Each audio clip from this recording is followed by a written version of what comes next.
selecting the research topic, now this is the point you have to move towards the development of a research project. I'm Dr. Rizwana, scientific researcher and trainer. Today's lecture is about how to develop a research proposal. So before moving towards the lecture, don't forget to subscribe my channel and to press the bell icon. Now let's move towards the contents of the today's lecture.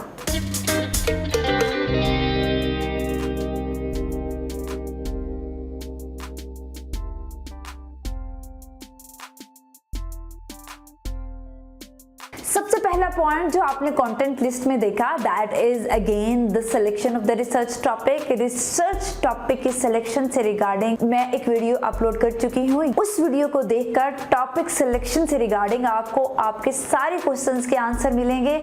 You have your idea clear about how to develop a good and attractive research topic. In this video, I'm just going to summarize the points which are necessary in good and attractive research topic. Your research topic should be specific and accurate, should contain the main idea, should be catchy and not too long, and should belong to your main research area. ये सारे points अगर आपके research topic में हैं तो इसका मतलब है कि you have choose a appropriate research topic for your research proposal. Most of the research topics starts with an action verb like developing of, assuming of, comparison of, impact of study of, simulation of, defining of, like that. इसके अलावा when you are going to develop your research topic तो ये बात आपको बहुत अच्छे से clear होनी चाहिए कि ये आपका फाइनल रिसर्च टॉपिक नहीं है, it is a tentative research topic, because इसको आपके यूनिवर्सिटी और आपके इंस्टीट्यूट की सिलेक्शन जूरी में जाना है and they will look at the topic और दे हैव द अथॉरिटी कि वो आपके रिसर्च टॉपिक में कुछ अमेंडमेंट करें, so that will be a tentative research topic. अगर तो उन्होंने फाइनलाइज कर दिया that's very good, otherwise you have to move back towards again to the literature study or you have to work on it again और आप इसको दोबारा से according to the requirement of your institute जो है वो डिजाइन करेंगे। इसके बाद जो सबसे important चीज है that is the use of keywords।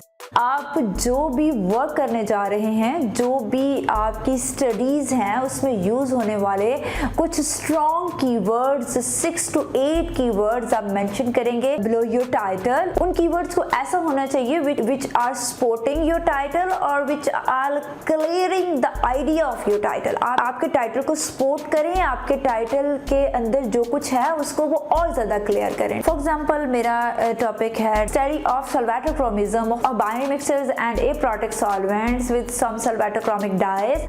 तो इसमें salvatochromic analysis, salvatochromic dyes, ionic liquors, aprotic solvents, these all will be the keywords which are supporting the topic of my research proposal. Another points come कि आप अपने research topic को किस तरह से narrow कर सकते हैं, तो ये बात मैंने आपको previous video में भी बड़े अच्छे से बताई। यहाँ पर हम इसको specifically research proposal के हवाले से discuss करेंगे that after doing a lot of study regarding your research topic, you can narrow your research topic. During that study एक तो आपने अपने काम से रिलेटेड बैकग्राउंड को देखना है कि इस टॉपिक से रिलेटेड पहले कितना काम हो चुका है, because definitely you are not the only one, और भी बहुत से लोग होंगे जिन्होंने इस टॉपिक पर काम किया होगा।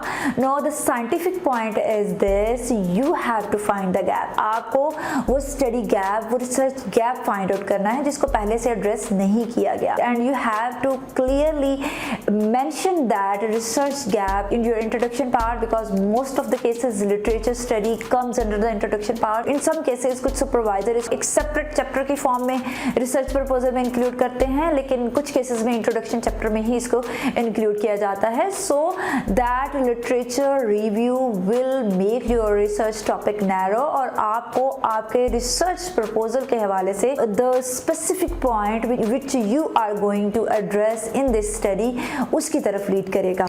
अपने प्रपोजल के बारे में रिसर्च एरिया स्पेसिफाई करने के बाद no this is the point जहां पे आपको स्पेसिफिकली बताना है वो कौन सा एरिया ऑफ रिसर्च है जिसको आप टारगेट करने जा रहे हैं, and this will come under research definition. Research problem हमारे पास in the form of research questions भी हो सकता है, in the form of central question और इन्वेस्टिगेशन क्वेश्चन के हवाले से भी हो सकता है। Your research proposal should contain 2 very strong research questions. इसके अलावा अलावा इसको हम हाइपोथेसिस स्टडी भी कह सकते हैं और ये इन तमाम पॉइंट्स का मजमुआ भी हो सकता है। It depends upon your supervisor. और ये सब कुछ आप तब करेंगे जब आप अच्छे से लिटरेचर स्टडी कर लेंगे, because central question should be answered from the empirical data. वो क्वेश्चन जो आपके प्रोजेक्ट का मेन पार्ट है, द मेन आइडिया है, you will search that answers from the literature after refining your research question, your research definition. Now this is the point कि आप elaborate करने जा रहे हैं कि आप किस तरह की स्टडीज करेंगे to answer that research questions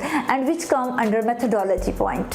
And that methodology covered data collection, instrumentation, sample analysis और research ethics। अब ये तमाम research methodologies vary करती हैं according to the type of the topic। That can either be a qualitative or quantitative। Qualitative studies वो study होती हैं in which you are going to do the survey, you are going to make the sample analysis, you are going in the field and going to make the case study। आप questionnaires fill करवाते हैं। And in case of quantitative analysis, you are focusing on the playing with the instruments or doing the experiments। इन research को आप experiment, survey, comparison, case study, active research और mixed methodology सबके जरिए इनसे जो है आप रिजल्ट्स जो हैं उनको गैदर कर सकते हैं। You can answer your central question जो आपका मेन आइडिया है, जो आपका मेन रिसर्च क्वेश्चन है, by doing all of studies, जो ऑल द डिजायर्ड स्टडी, जो इन स्टडी पैटर्न्स में से जो स्टडी पैटर्न आपके रिसर्च क्वेश्चन को आंसर करने के लिए यूज होंगे, you have to choose all of them so that you can give a proper answer of your research question। आपके रिसर्च प्रपोजल को बहुत डिटेल से बताना होता है कि रिसर्च क्वेश्चन को आंसर करने के लिए which type of methodology you are being used। ठीक है, after collecting the data there is a point you have to analyze the data। qualitative data का analysis, interpretation या coding के जरिए किया जाता है, but in case of the analysis of quantitative data we use some kind of softwares or analytical procedures। Now the points come regarding research ethics। Research ethics varies from institute to institute। Her institute के अपने research ethics, so उन तमाम rules को जानना which you have to follow ethically while writing your research proposal is very necessary। Otherwise maybe you have to develop your research project again if you are not following that research ethics। Second last point is the budget development and is the planning of your work। You have to clearly plan the budget and the time frame for your research proposal in the form of a chart so that it can be a visual। देखने वाले को आपके time frame और आपकी budget expenditure का बड़े अच्छे से अंदाजा हो सके। There should be no doubts। आप अपने time frame को in case of a master's and MPhil degree and in case of a PhD dissertation you have to make a clear sketch regarding budget and time और आप time और अपने budget को किस तरह से use कर रहे हैं। And after that the last point is the arrangement of the references। references आप तमाम डाटा से लेंगे जो आपने अपने लिटरेचर रिव्यू में, इंट्रोडक्शन में और ड्यूरिंग द ऑल स्टडी जो आपने बुक्स, पेपर्स और डिफरेंट वेबसाइट से लिया, उन सबको आप प्रॉपरली कोड करेंगे।